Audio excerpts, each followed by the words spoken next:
नमस्कार भाई लोगों, गुड मॉर्निंग दोस्तों, राम राम सा। दोस्तों, NCB education hub YouTube channel में आप सभी का हार्दिक अभिनंदन है। आइए दोस्तों, राजस्थान की नदियां पढ़ते हैं। राजस्थान की नदियों में दोस्तों कल हमने एक वीडियो क्लास देख ली है, जिस वीडियो क्लास में हमने राजस्थान में अरब सागर का अपवाह तंत्र पढ़ा है। अरब सागर के अपवाह तंत्र में भी लूणी नदी और उसकी सहायक नदियां पड़ी हैं। साथ ही राजस्थान में नदियों से संबंधित पूछे जाने वाले जनरल इंट्रोडक्शन के जो महत्वपूर्ण पर्सन हैं उन पर भी हमने चर्चा की है। जैसे पहले हम आज एक नई नदी पढ़ने से पहले कल की नदी के बारे में छोटा सा रिवाइज करते हैं दोस्तों, ताकि अपना अध्ययन बना रहे, लगातार चलता रहे। जैसे लूणी नदी नाग पहाड़ अजमेर से निकलती है, कच्छ के रण में समाप्त होती है। ठीक है, 495 किलोमीटर इस नदी की लंबाई है। पुराना आंकड़ा इसका 350 किलोमीटर का था। लूणी नदी पर हमेशा बाढ़ बालोतरा स्थान पर आती है। जोजड़ी, लीलड़ी, मीठड़ी, सूगड़ी आदि दोस्तों लूणी की प्रमुख सहायक नदियां हैं। लूणी की सबसे प्रमुख सहायक नदी जवाई नदी है, जिस पर पाली जिले के सुमेरपुर गांव में जवाई बांध बना हुआ है और उस जवाई बांध को मारवाड़ का अमृत सरोवर कहा जाता है। ध्यान रखें, लूणी नदी को कालिदास जी ने अंत सलीला नाम दिया है। इसे आदि खारी और आदि मीठी नदी भी कहते हैं।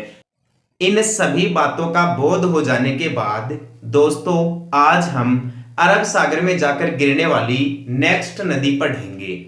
आज हम दोस्तों राजस्थान के रिवर सिस्टम में या रिवर सिस्टम ऑफ राजस्थान अपवाह तंत्र नदियां, इनके अंदर दोस्तों आज नई नदी पढ़ने जा रहे हैं, जिनमें से दोस्तों पहली नदी पढ़ते हैं अपन साबरमती नदी। साबरमती नदी दोस्तों ये वर्तमान समय में भारत की एक प्रदूषित नदी मानी जाती है, क्योंकि गुजरात के दोस्तों जो ज्यादातर औद्योगिक नगर हैं या औद्योगिक क्षेत्र हैं वो साबरमती नदी के किनारे स्थित है। इसके अलावा दोस्तों गुजरात के कुछ महत्वपूर्ण बड़े शहर हैं जो इस साबरमती नदी के किनारे स्थित हैं। तो दोस्तों उन उद्योगों से और उन शहरों में गंदी बस्तियों का जो जल आता है दोस्तों, या जो शहरों का जो गंदा जल आता है वो इस नदी में डाल दिया जाता है। इसलिए दोस्तों इसे भारत की एक प्रदूषित नदी माना जाता है। जिस प्रकार से दोस्तों यमुना नदी भारत की एक प्रदूषित नदी है, उसी प्रकार साबरमती भी भारत की एक प्रदूषित नदी मानी जाती है। यानी कुल मिला के अपन बात ये कह सकते हैं कि साबरमती नदी जैविक रूप से मृत है। साबरमती नदी जैविक रूप से मृत है। आपसे क्वेश्चन पूछा जा सकता है दोस्तों कि भारत की उस नदी का नाम बताइए जो जैविक रूप से मृत है। एक तो साबरमती है और दूसरी यमुना है। जैविक रूप से मृत होने का मतलब क्या है दोस्तों? इनमें प्रदूषण का स्तर इतना ज्यादा है कि जीव पनपते ही नहीं है, यानी जीवों के जन्म लेने से पहले ही दोस्तों मर जाते हैं। जैसे नदियों में दोस्तों कई प्रकार की वनस्पतियां पाई जाती है, मछलियां, कई प्रकार के जीव पाए जाते हैं। तो दोस्तों उन सभी का जीवन संभव नहीं है इन नदियों में। संभव नहीं होने का प्रमुख कारण यही है कि ये जो जहरीला प्रदूषण है ना, वो दोस्तों उनके जीवन के लिए खतरा बन गया है। तो ध्यान रखें, साबरमती और यमुना भारत की प्रमुख प्रदूषित नदियां हैं जो जैविक रूप से मृत हैं। आइए देखिए, राजस्थान के मैप के माध्यम से पढ़ते हैं। सबसे पहले साबरमती नदी, ये अपने राजस्थान का मैप है दोस्तों, देखें ध्यान से पढ़ें। राजस्थान के मानचित्र में नदियां पढ़ रहे हैं, नदियों का अपना टॉपिक चल रहा है दोस्तों। आज जिस नदी के बारे में चर्चा करेंगे वह नदी है साबरमती नदी। दोस्तों साबरमती नदी का उद्गम होता है उदयपुर जिले से।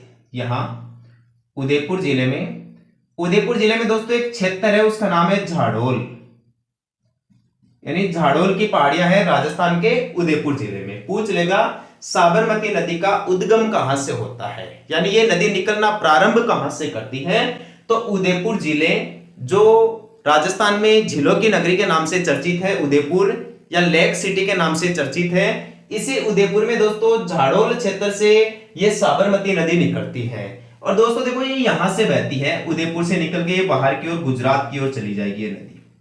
उदयपुर से निकलकर कहां बहेगी दोस्तों? ये गुजरात की ओर चली जाएगी। और गुजरात की ओर जाने के बाद में दोस्तों ये अरब सागर में जाके गिर जाती है।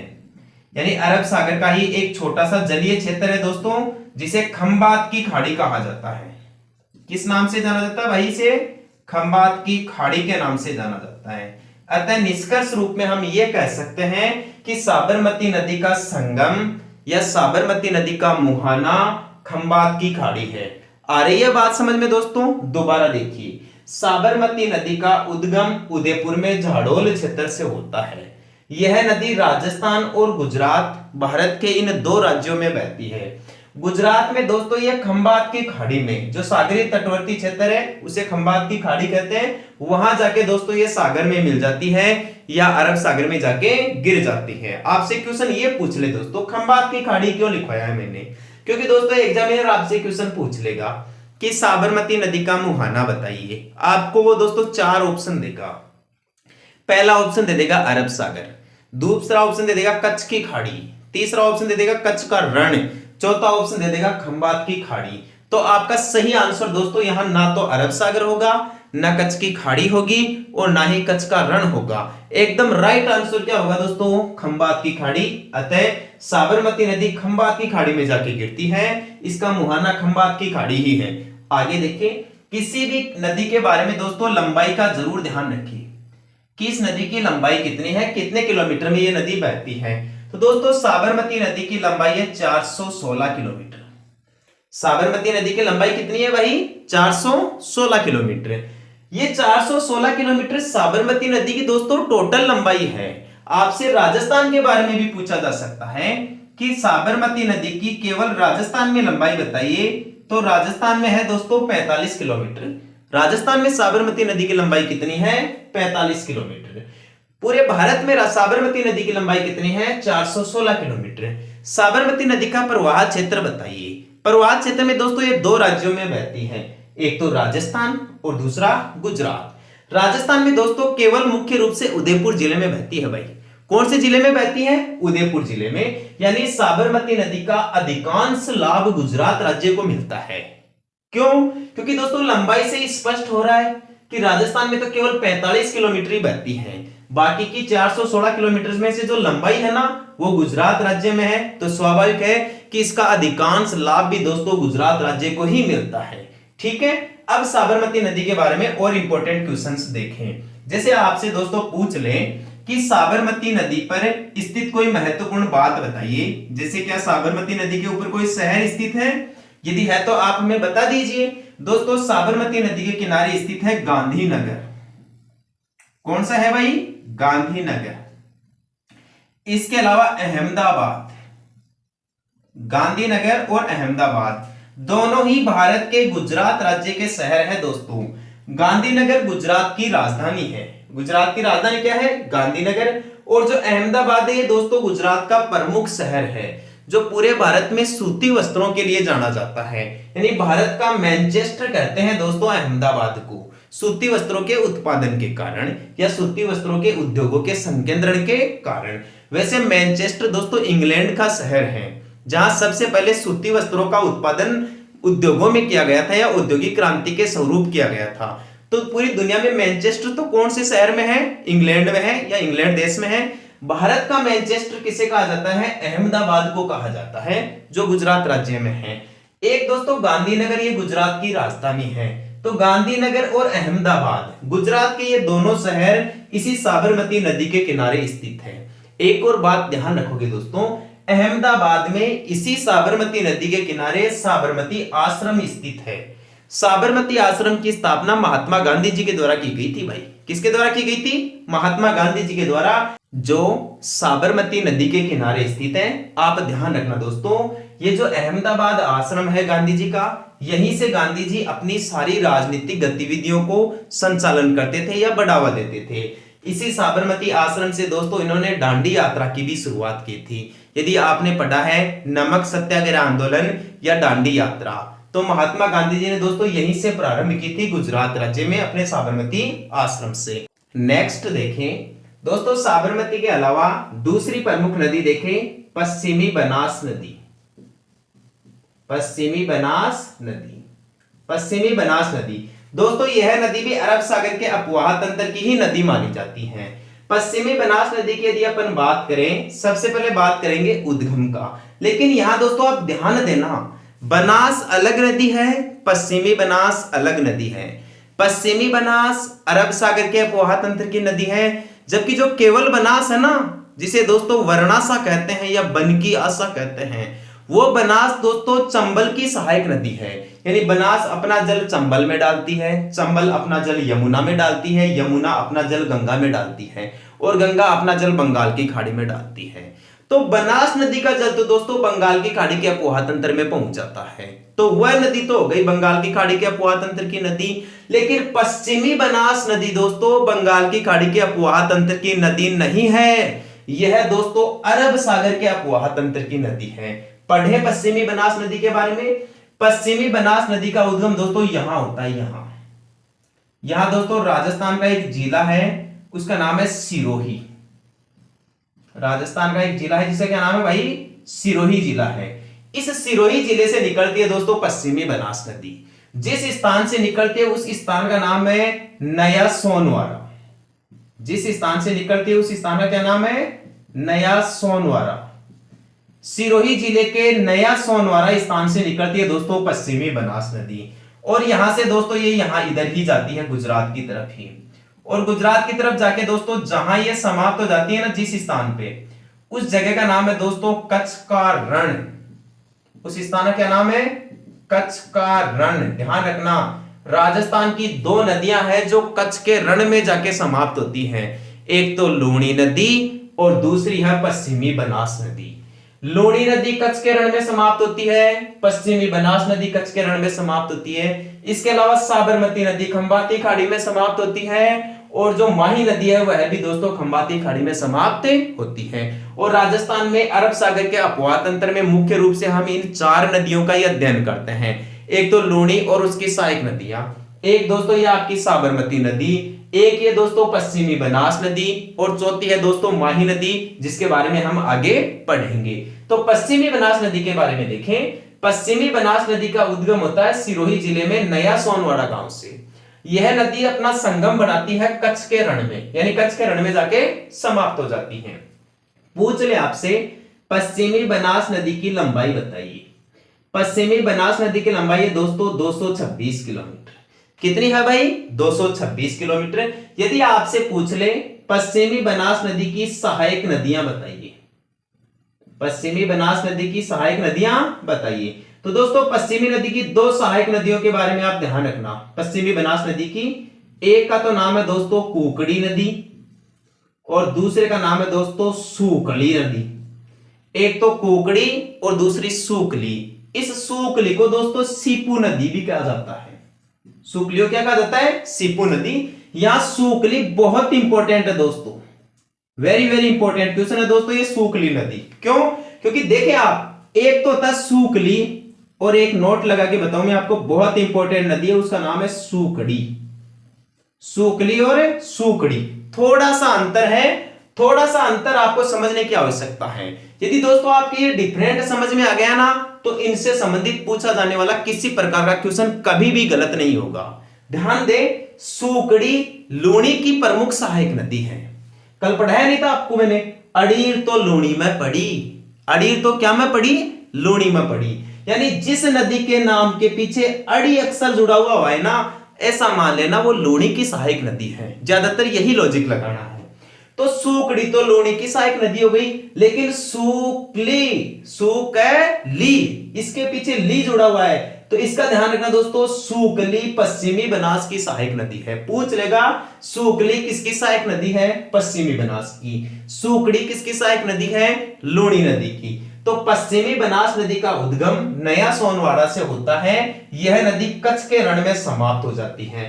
पश्चिमी बनास नदी की लंबाई 226 किलोमीटर है। दो इसकी नदियां ध्यान रखना, एक तो कुकड़ी नदी इसकी सहायक नदी है, और एक सूकली या सीपू इसकी सहायक नदी है। एक को ध्यान रखना, पश्चिमी बनास नदी पर दोस्तों आबू शहर स्थित है। यहाँ इसके ऊपर दो शहर स्थित है पश्चिमी बनास नदी पर, एक तो आबू और दूसरे का नाम है दोस्तों डिस्सा। आबू और डिस्सा, ये डिस्सा दोस्तों गुजरात राज्य का है, और आबू अपना माउंट आबू सिरोही में है। तो राजस्थान के प्रसिद्ध आबू शहर कौन सी नदी पर है? पश्चिमी बनास नदी पर। डिसा शहर जो गुजरात का है कौन सी नदी पर है? पश्चिमी बनास नदी पर। यदि आपने पश्चिमी बनास नदी की सहायक नदियां पढ़ी है तो दोस्तों इसकी भी पढ़ लीजिए ना, साबरमती नदी की भी सहायक नदियां। साबरमती नदी की सहायक नदियों के बारे में ध्यान रखें, बहुत इंपॉर्टेंट है दोस्तों। जैसे इसकी सबसे इंपॉर्टेंट सहायक नदी बताता हूं मैं आपको, सेई। कौन सी है भाई? सेई। सेई जल सुरंग परियोजना। कल जब मैंने लूणी नदी पढ़ाया था आपको तब इसके बारे में सबसे पहले जिक्र किया था मैंने कि सेई जल सुरंग परियोजना से जवाई बांध में पानी की मात्रा बढ़ाई जा रही है, या वर्तमान समय में जवाई बांध में जो पानी की कमी हो गई है उस कमी की पूर्ति के लिए पानी कहां से लाया गया है? तो दोस्तों उदयपुर में इसी सेई जल सुरंग परियोजना से लाया गया है। इस सेई नदी का जल पर्वत में सुरंग बना के दोस्तों जवाई बांध में डाला जा रहा है और उस बांध में भरे हुए जल से फिर जोधपुर में दोस्तों जलापूर्ति होती है, पाली में जलापूर्ति होती है, सिरोही जिले में जलापूर्ति होती है। कंसेप्ट क्लियर है? ठीक है। तो एक तो सेई हो गई, एक हो गई दोस्तों मानसी, एक हो गई वाकड़, एक हो गई हतमती, एक हो गई दोस्तों वैतरक। ठीक है, ये इसकी प्रमुख सहायक नदियां हैं। साबरमती की प्रमुख सहायक नदियों के बारे में बताइए। सेई, मानसी, वाकड़, हतमती और वैतरक, ये साबरमती की प्रमुख सहायक नदियां हैं। सेई नदी का इंपॉर्टेंट ध्यान रखना और वाकड़ नदी का इंपॉर्टेंट ध्यान रखना। अब तक सबसे ज्यादा इन्हीं नदियों के बारे में पूछा गया है सहायक नदियों के रूप में कि सेई किसकी सहायक नदी है? साबरमती की। वाकड़ किसकी सहायक नदी है? साबरमती की। तो दोस्तों ये दो इंपॉर्टेंट नदियां पड़ी है, एक तो साबरमती नदी और एक पश्चिमी बनास नदी। अगली नदी के बारे में अध्ययन करने से पहले एक बार शॉर्टकट रिवीजन देख लीजिए दोस्तों, ध्यान दें। राजस्थान में रिवर सिस्टम पढ़ रहे हैं, अपवाह तंत्र पढ़ रहे हैं। इसमें दोस्तों एक लूणी नदी पढ़ी जा चुकी है, अब पढ़ रहे हैं साबरमती नदी। साबरमती और यमुना भारत की दो ऐसी नदियां हैं जो जैविक रूप से मर्त हैं, यानी इनमें प्रदूषण ज्यादा है। साबरमती नदी का उद्गम उदयपुर में जाडोल क्षेत्र से होता है। यह नदी अपना संगम बनाती है खंबात की खाड़ी में, यानी यहां जाकर गिर जाती है, खंबात की खाड़ी में समाप्त हो जाती है। साबरमती नदी की टोटल लंबाई 416 किलोमीटर है। राजस्थान में, केवल राजस्थान में साबरमती नदी की लंबाई 45 किलोमीटर है। ठीक है, कंसेप्ट क्लियर है? ध्यान रखें, साबरमती नदी पर गुजरात के दो प्रमुख शहर स्थित हैं, एक तो गांधीनगर शहर और एक अहमदाबाद शहर। महात्मा गांधी जी के द्वारा स्थापित अहमदाबाद आश्रम भी साबरमती नदी के किनारे ही स्थित है। इसी नदी की प्रमुख सहायक नदियां हैं सेई, मानसी, वाकड़, हतमती और वैतरक। ये इंपॉर्टेंट, जिनमें से सेई, मानसी और वाकड़ ज्यादा इंपॉर्टेंट है। दूसरी नदी देखिए अरब सागर के अपवाह तंत्र की, पश्चिमी बनास नदी। पश्चिमी बनास नदी का उद्गम सिरोही जिले में नया सोनवरा स्थान से होता है। यह नदी अपना जल गुजरात में दोस्तों कच्छ के रण में ले जाके समाप्त कर देती है। ध्यान रखना, लूणी और पश्चिमी बनास केवल दो ऐसी नदियां हैं जो अपना जल कच्छ के रण में डालती है। इसके अलावा अन्य नदियां देखिए आप, जैसे साबरमती नदी हो गई, माही नदी हो गई, ये नदियां अपना जल खंबात की खाड़ी में डालती हैं। पश्चिमी बनास नदी की टोटल लंबाई है 226 किलोमीटर है। इसकी प्रमुख सहायक नदियां एक तो कुकड़ी नदी है और एक सूकली नदी है, जिसे सीपू नदी के नाम से भी जाना जाता है। यहां ध्यान रखना दोस्तों, कभी भी भ्रमित मत हो जाना, एग्जाम में घबरा मत जाना, क्वेश्चन में गलती मत कर देना। सूकली या सीपू पश्चिमी बनास की सहायक नदी है, जबकि सूकड़ी ये लूणी की सहायक नदी है। माउंट आबू और डिसा ये दो शहर दोस्तों पश्चिमी बनास नदी पर हैं।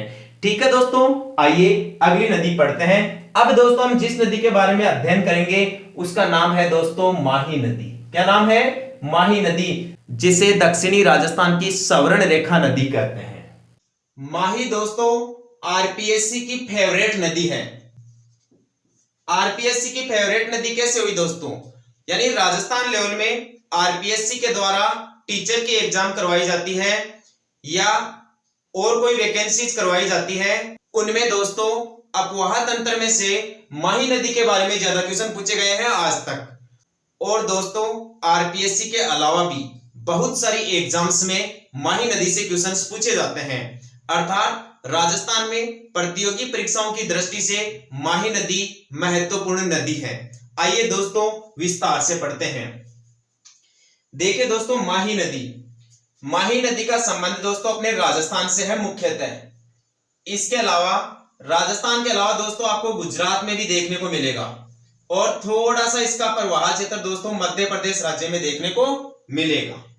किसी भी नदी के बारे में दोस्तों आपसे बहुत प्रकार के क्वेश्चन पूछे जा सकते हैं, जैसे नदी का उद्गम स्थल पूछ ले, नदी का संगम स्थल पूछ ले, या नदी की लंबाई पूछ ले, नदी की केवल राजस्थान में लंबाई पूछ ले, नदी पर बने हुए त्रिवेणी संगम की बात कर ले, या बांध की बात कर ले, या जलप्रपात की बात कर ले। किसी भी नदी की सहायक नदियों के बारे में क्वेश्चन पूछ लिया जाए तो दोस्तों उन सभी प्रकार के क्वेश्चन से जो माही नदी से रिलेशन बनाते हैं, उन सभी प्रकार के क्वेश्चंस की दोस्तों आज हम चर्चा करने जा रहे हैं। आप ध्यान से पढ़ना, ध्यान से देखना। देखिए दोस्तों, सबसे महत्वपूर्ण जो बिंदु होता है, सबसे पहला नदी का उद्गम स्थल। दोस्तों यहां राजस्थान के पास में दोस्तों मध्य प्रदेश राज्य है। मध्य प्रदेश राज्य में दोस्तों एक पर्वतमाला है, उस पर्वतमाला का नाम है दोस्तों विंध्याचल पर्वतमाला। क्या नाम है दोस्तों? विंध्याचल पर्वतमाला, अर्थात विंध्याचल पर्वतमाला। विंध्याचल पर्वतमाला और भारत का मध्य प्रदेश राज्य। दोस्तों इस मध्य प्रदेश राज्य का एक जिला है, उसका नाम है धार जिला, और धार जिले का एक क्षेत्र है, उसका नाम है दोस्तों सरदारपुरा। क्या नाम है दोस्तों उस जगह का? सरदारपुरा। और दोस्तों इस सरदारपुरा में विंध्याचल की पहाड़ियों में दोस्तों एक झील है, और उस झील का नाम है दोस्तों मेहंद झील। क्या नाम है दोस्तों इस झील का? मेहंद झील। इसी मेहंद झील से दोस्तों माही नदी राजस्थान की तरफ बढ़ती है। क्वेश्चन पूछ लिया जाए कि माही नदी का उद्गम स्थल क्या है? मेहंद झील, जो कहां है? मध्य प्रदेश में विंध्याचल की पहाड़ियों में धार जिले में सरदारपुरा के निकट स्थित है दोस्तों मेहंद झील। अब यहां से निकलकर दोस्तों ये नदी राजस्थान की तरफ बढ़ती है। राजस्थान में दोस्तों जिस स्थान से माही नदी एंट्री लेती है, जिस स्थान से प्रवेश करती है, उस स्थान का नाम है दोस्तों खांदू। क्या नाम है उस स्थान का? खांदू। खांदू गांव दोस्तों राजस्थान के बांसवाड़ा जिले में है। आपसे पूछ लिया जाए माही नदी राजस्थान में कौन से जिले से प्रवेश करती है? बांसवाड़ा से। माही नदी राजस्थान में बांसवाड़ा के कौन से स्थान से प्रवेश करती है?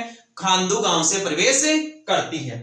अब देखिए दोस्तों, यहां खांदू गांव से बहने के बाद में ये नदी उत्तर की ओर बहती हुई, यानी दक्षिण से प्रवेश करके उत्तर की ओर बहती हुई पश्चिम की ओर जाने वाली नदी कौन सी है? यह भी क्वेश्चन पूछा जाता है कि राजस्थान में वह नदी कौन सी है जो दक्षिण से प्रवेश करके पश्चिम में बहती हुई खंभात की खाड़ी में जाके गिर जाती है। उस नदी का नाम बताइए। उस नदी का नाम दोस्तों माही नदी ही है।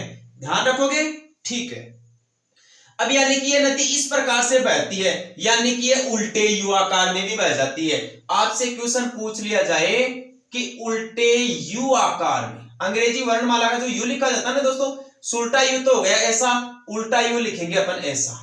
ठीक है, तो आपसे क्वेश्चन पूछ लिया जाए कि उल्टे यू आकार में बहने वाली नदी कौन सी है राजस्थान में, तो वह नदी दोस्तों माही नदी है। इसकी शेप देखिए आप, यहां राजस्थान में दोस्तों उल्टे यू आकार की शेप बढ़ रही है। ठीक है, फिर राजस्थान से बाहर दोस्तों ये गुजरात में निकल जाती है, और गुजरात में बहने के बाद में दोस्तों यह नदी गिर जाती है खंभात की खाड़ी में। यह नदी कहां गिर जाती है? खंभात की खाड़ी में। आपसे क्वेश्चन पूछ लिया जाए कि माही नदी का संगम कौन सा स्थान है? संगम यानी मुहाना। माही नदी का अंतिम संगम कौन सा स्थान है? खंभात की खाड़ी यानी अरब सागर में जाके ये नदी गिर जाती है। ध्यान रखना दोस्तों, भारत में खंभात की खाड़ी कौन सा क्षेत्र होता है? यानी जैसे मान लीजिए ये अपना प्रायद्वीपीय भारत है। ठीक है, प्रायद्वीपीय भारत में दोस्तों यहां पर तो अपने को देखने को मिल जाती है कच्छ की खाड़ी।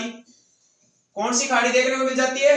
कच्छ की खाड़ी। और यहाँ ये जो खाड़ी है ना दोस्तों, इसी को कहा जाता है खंभात की खाड़ी। इसी को क्या कहा जाता है? खंभात की खाड़ी। तो इस प्रकार दोस्तों माही नदी कच्छ की खाड़ी में ना गिर के खंभात की खाड़ी में गिरती है। क्वेश्चन बहुत सारी एग्जाम्स में ये पूछा जाता है कि माही नदी का अंतिम संगम क्या है, या माही नदी अंतिम रूप से कहां जाकर गिरती है? अरब सागर में गिरती है, कच्छ की खाड़ी में गिरती है, या कच्छ के रण में गिरती है, या खंभात की खाड़ी में गिरती है? बताओ सही आंसर क्या हुआ? खंभात की खाड़ी। अब आगे देखिए, माही नदी दोस्तों राजस्थान से बाहर जिस स्थान से निकलती है उस स्थान का नाम है दोस्तों सलकारी। क्या नाम है उस स्थान का? सलकारी। वेरी वेरी इंपॉर्टेंट क्वेश्चन है दोस्तों एग्जाम की दृष्टि से। ये दोनों क्वेश्चन आप ध्यान रखोगे। माही नदी खांडू गांव बांसवाड़ा से प्रवेश करती है और डूंगरपुर के सरकारी स्थान से वापस बाहर की ओर निकल जाती है। माही नदी राजस्थान में, देखो माही नदी राजस्थान में प्रवेश करने के बाद में बांसवाड़ा में बहती है और डूंगरपुर में बहती है। यदि आपसे पूछ लिया जाए कि माही नदी का अपवाह क्षेत्र बताइए, तो माही नदी का अपवाह क्षेत्र दोस्तों राजस्थान में 2 जिले हैं, एक तो डूंगरपुर और दूसरा है दोस्तों बांसवाड़ा। डूंगरपुर और बांसवाड़ा। प्रतापगढ़ में भी दोस्तों माही नदी का अपवाह क्षेत्र है, माही नदी का प्रवाह क्षेत्र है, लेकिन दोस्तों वो सहायक नदियों के द्वारा निर्मित है, उसके भी अपन बात करेंगे। आपसे पूछ लिया जाए कि राजस्थान में डूंगरपुर और बांसवाड़ा में माही नदी के प्रवाह क्षेत्र को किस नाम से जाना जाता है, तो माही नदी के प्रवाह क्षेत्र को दोस्तों छप्पन के मैदान के नाम से जाना जाता है। किस नाम से जाना जाता है? छप्पन के मैदान के नाम से जाना जाता है। अर्थात राजस्थान में डूंगरपुर और बांसवाड़ा में माही नदी के अपवाह क्षेत्र को छप्पन के मैदान के नाम से जाना जाता है। आगे देखिए दोस्तों, बांसवाड़ा और डूंगरपुर में बहती है। बांसवाड़ा में माही नदी पर दोस्तों एक बांध है और इस बांध का नाम है दोस्तों माही बजाज सागर बांध। क्या नाम है? माही बजाज सागर बांध। ध्यान रखोगे दोस्तों इस बांध के बारे में, यह राजस्थान का सबसे लंबा बांध है। यह राजस्थान का सबसे लंबा बांध है। आपसे क्वेश्चन पूछ लिया जाए कि राजस्थान का सबसे लंबा बांध कौन सा है, माही बजाज सागर बांध है, जो लगभग 3 किलोमीटर लंबा है। यह भी एग्जाम में क्वेश्चन पूछ लिया गया है दोस्तों कि माही बजाज सागर बांध का नाम किनके नाम पे रखा गया है, जमनालाल बजाज के नाम पे रखा गया है। आपसे स्थान पूछ ले कि माही बजाज सागर बांध कहां स्थित है, तो दोस्तों यह राजस्थान के बोरखेड़ा गांव में स्थित है। कौन से गांव में स्थित है? बोरखेड़ा गांव बांसवाड़ा। बोरखेड़ा गांव बांसवाड़ा। अर्थात माही बजाज सागर बांध बांसवाड़ा के बोरखेड़ा गांव में स्थित है, जो राजस्थान का सबसे लंबा बांध है और इसका नाम जमनालाल बजाज के नाम पे रखा गया है, जिन्हें गांधी जी का 5वां पुत्र कहा जाता है। कई एग्जाम्स में ये क्वेश्चन पूछा जाता है कि गांधी जी का 5वां पुत्र किसे कहा जाता है? जमनालाल बजाज को कहा जाता है। अब दोस्तों माही बजाज सागर बांध से पहले मध्य प्रदेश में ही पहाड़ियों से एक नदी निकल कर आती है, जिसका नाम है दोस्तों ईरू नदी। क्या नाम है? ईरू नदी। यानी माही बजाज सागर बांध से पहले ये एकमात्र ऐसी नदी है जो माही नदी में आकर मिलती है। इसके अलावा माही नदी की जो सहायक नदियां हैं वो आगे ही आकर इसमें मिलती है, यानी माही बजाज सागर बांध के आगे ही आकर मिलती है। माही बजाज सागर बांध के अलावा दोस्तों बांसवाड़ा में एक छोटा बांध और है, जिसका नाम है कागदी पिकअप बांध। इस बांध का क्या नाम है दोस्तों? कागदी पिकअप बांध। बांसवाड़ा जिले में ही है। कौन सी नदी पर है? इस माही नदी पर ही स्थित है। अपन आगे की ओर चलते जाएंगे दोस्तों। तो बांध की यदि बात करें तो बांध दोस्तों राजस्थान में मुख्य रूप से माही नदी पर कोई बांध नहीं है, लेकिन राजस्थान से बाहर निकलने के बाद में गुजरात में दोस्तों एक और बांध आता है और इस बांध का नाम है दोस्तों कडाना बांध। इस बांध का क्या नाम है? कडाना बांध। आपसे पूछा जाता है कडाना बांध कौन सी नदी पर है? माही नदी पर है। कडाना बांध कहां पर स्थित है? गुजरात में है दोस्तों। कौन से राज्य में है? गुजरात में। और दूसरी सबसे बड़ी बात यह है कि यह बांध पूर्णतः गुजरात राज्य की लागत पे बना है। पूर्णतः गुजरात राज्य की लागत पे बना है। अतः कडाना बांध का पूरा लाभ भी कौन से राज्य को मिलता है दोस्तों? गुजरात राज्य को मिलता है। इसके अलावा यदि अपन बांधों की और बात करें माही नदी से संबंधित, तो दोस्तों माही की 2 महत्वपूर्ण सहायक नदियां हैं। एक सहायक नदी का तो नाम है दोस्तों सोम नदी। एक सहायक नदी का तो क्या नाम है दोस्तों? सोम नदी। और ये सोम नदी दोस्तों उदयपुर में ऋषभदेव के पास में बाबलवाड़ा के जंगलों में बीछामेड़ा की पहाड़ी से निकलती है। कौन सी पहाड़ी से निकलती है? बीछामेड़ा की पहाड़ी से निकलती है एक और सहायक नदी, और उस सहायक नदी का नाम है दोस्तों जाखम नदी। क्या नाम है? जाखम नदी। और जाखम नदी दोस्तों राजस्थान के प्रतापगढ़ जिले में छोटी सादड़ी के पास में भंवर माता मंदिर की पहाड़ी से निकलती है। आपसे क्वेश्चन पूछ लिया जाए जाखम नदी कहां से निकलती है? भंवर माता मंदिर की पहाड़ी से। भंवर माता मंदिर की पहाड़ी से। और सोम और जाखम दोस्तों ये दोनों नदियां आकर मिल जाती है इस माही नदी में। जिस स्थान पे दोस्तों आके मिलती है उस स्थान का नाम है दोस्तों नेवटपुरा। उस स्थान का क्या नाम है? नेवटपुरा या नवाटापुरा। दोस्तों ये स्थान बहुत इंपॉर्टेंट है एग्जाम की दृष्टि से। कई एग्जाम्स में ये क्वेश्चन पूछ लिया जाता है, नेवटपुरा और नवाटापुरा गांव राजस्थान के कौन से जिले में है? तो दोस्तों यह राजस्थान के डूंगरपुर जिले में है। और किसके लिए चर्चित है? दोस्तों यह त्रिवेणी संगम के लिए चर्चित है। किसके लिए चर्चित है? त्रिवेणी संगम के लिए। त्रिवेणी संगम क्या होता है? ऐसा स्थान जहां पर तीन नदियां आकर मिल जाती है, उस स्थान को दोस्तों त्रिवेणी संगम के नाम से जाना जाता है। यानी माही नदी, सोम नदी और जाखम नदी, ये तीनों नदियां मिलकर डूंगरपुर में एक त्रिवेणी संगम बनाती है। जिस स्थान पर बनाती है उसे नेवटपुरा या नवाटापुरा के नाम से जाना जाता है। सुनो दोस्तों, इस नेवटपुरा और नवाटापुरा गांव में प्रतिवर्ष माघ महीने की पूर्णिमा को, अर्थात माघ पूर्णिमा को प्रतिवर्ष एक मेला लगता है दोस्तों। और इस मेले को कहा जाता है दोस्तों आदिवासियों का कुंभ। इस मेले को क्या कहा जाता है? आदिवासियों का कुंभ। आपसे एग्जाम में क्वेश्चन पूछ लिया जाए कि राजस्थान में आदिवासियों का कुंभ कौन से मेले को कहा जाता है? त्रिवेणी संगम पर डूंगरपुर में आदिवासियों का जो मेला लगता है उसे ही आदिवासियों का कुंभ कहा जाता है। और ये आदिवासियों का कुंभ इस नवाटापुरा गांव में किस दिन लगता है दोस्तों? प्रतिवर्ष माघ पूर्णिमा को यह मेला लगता है, आप ध्यान रखेंगे। अब हम दोस्तों बांध की बात कर रहे थे कि माही बजाज सागर बांध, कागदी पिकअप बांध, कडाना बांध, इनके अलावा माही या इसकी सहायक नदियों पर और कौन कौन से बांध हैं? तो दोस्तों एक बांध इस प्रतापगढ़ जिले में स्थित है दोस्तों। प्रतापगढ़ में जाखम नदी पर दोस्तों जो बांध है उसे जाखम बांध ही कहा जाता है। इस बांध का क्या नाम है दोस्तों? जाखम बांध। और जाखम बांध है कहां पर? प्रतापगढ़ जिले में जाखमपुरा गांव में या अनोखपुरा गांव में स्थित है यह जाखम बांध, जाखम नदी पर। जाखम बांध की सबसे बड़ी विशेषता जानते हो आप क्या है? जाखम बांध दोस्तों 81 मीटर ऊंचा बांध है। जाखम बांध की जो हाइट है 81 मीटर है और इस प्रकार यह राजस्थान का सबसे ऊंचा बांध है। क्वेश्चन पूछ लिया जाए राजस्थान का सबसे ऊंचा बांध कौन सा है? जाखम बांध। कितने मीटर ऊंचा है? 81 मीटर ऊंचा। और राजस्थान का सबसे लंबा बांध कौन सा है? लंबा बांध है दोस्तों माही बजाज सागर बांध जो माही नदी पर है, लेकिन जाखम बांध जाखम नदी पर स्थित है। ठीक है दोस्तों। अब बात करें यदि दोस्तों अपन सोम नदी की, तो सोम नदी पर दोस्तों दो परियोजनाएं हैं, दो छोटे बांध हैं। एक का तो नाम है दोस्तों सोम कागदर परियोजना। सोम कागदर परियोजना दोस्तों उदयपुर जिले की है। और एक है दोस्तों डूंगरपुर जिले में जिसे सोम कमला अंबा के नाम से जाना जाता है। पूछ लिया जाए कि सोम कमला अंबा परियोजना कौन से जिले की है? डूंगरपुर जिले की। कौन सी नदी पर है? सोम नदी पर। और आपसे पूछ लिया जाए सोम कागदर परियोजना कौन से जिले की है? उदयपुर जिले की। कौन सी नदी पर है? सोम नदी पर है। इसके अलावा दोस्तों और आप क्या याद रखोगे इसमें? माही नदी के बारे में दोस्तों एक और बात याद रखोगे आप। एक और परियोजना है दोस्तों जिसे कहा जाता है सुजलाम सुफलाम परियोजना। सुजलाम सुफलाम परियोजना।